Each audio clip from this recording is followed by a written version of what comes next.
Welcome to the Safety Task Force News. This is Nick Millington and here are your news headlines. Unassisted lookout working has fallen to an all-time low of 3%. Additional protection for our planned line blockages has risen to an all-time high of 34%.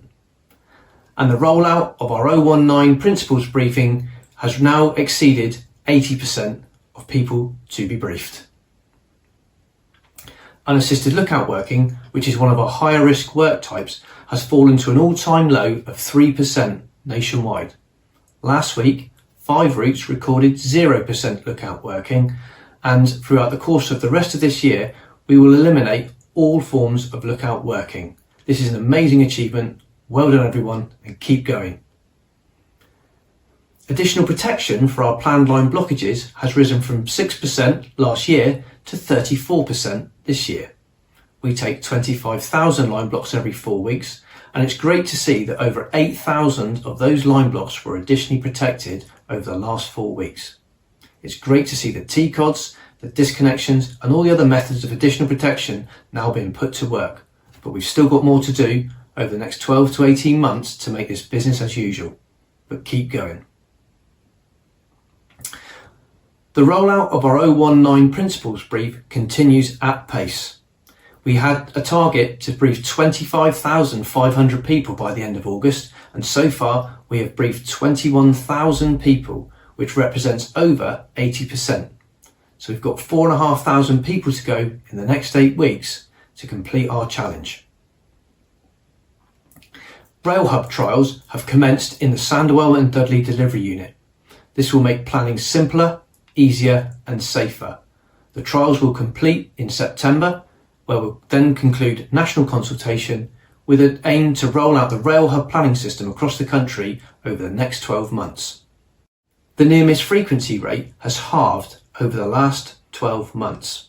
Originally, we had a near-miss every 1 million hours, and we're now observing rates over 1 near-miss every 2 million hours, which is an amazing achievement, but we've still got more to do. Well done everyone. Our Sentinel competency management system is being updated this week, and it means that your previous lookout competence has been split to create one new lookout competence and one new site warden competence. We've done this deliberately to allow everyone to start handing in their lookout competences whilst retaining their site warden competences. We have 19,000 lookouts, and by the end of this year we will not be lookout working, and I invite everyone to hand back their lookout certificates where possible and not incur the cost of retraining and recertification. And finally, our Ellipse asset management system is being updated in July. This will enable us to record protection and warning types for the walking element of all planned work. This will help us accelerate investment in separated walkways and adequate access points. And now, the Safety Task Force weather. The British summer will happen at some point this year. However, at this point, at the end of June, we are marginally behind target for delay minutes caused by hot weather. That means that we've got to redouble our efforts for the rest of the summer to make sure we minimise any disruption to our customers. The autumn will happen this year, and there's a very high likelihood of leaf fall.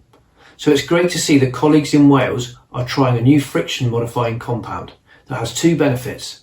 Firstly, we have to apply it less to the railheads, and that means less time for track workers on track. And secondly, it improves the adhesion for customers and reduces delays. Well done, Wales. And there will be outbreaks of winter this year, and that will definitely happen later this year. Therefore, start your planning early now so that we minimise any winter-related delays and prepare all of our assets so they're resilient for the winter period. That's all for the Safety Task Force news now. Good night.